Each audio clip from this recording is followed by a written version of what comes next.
চলমান তৃতীয় ধাপের উপজেলা নির্বাচনে প্রায় ৩৫% ভোট পড়েছে। বিকেলে নির্বাচন কমিশন কার্যালয়ে এক সংবাদ সম্মেলনে কথা জানান প্রধান নির্বাচন কমিশনার কাজী হাবিবুল আউয়াল।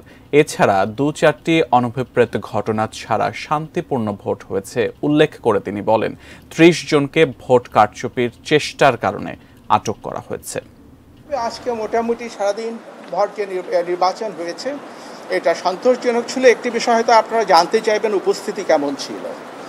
আমরা এ যাবৎ যে উপস্থিতির যে তথ্য পেয়েছি সেটা আমাদের পর্যালোচনায় এটা 35+ হতে পারে, 35+, বেশি হতে পারে, কমও হতে পারে, 35+, কারণ নিশ্চিত করে বলতে আরও হয়তো 20-25 ঘন্টা সময় লেগে যেতে পারে।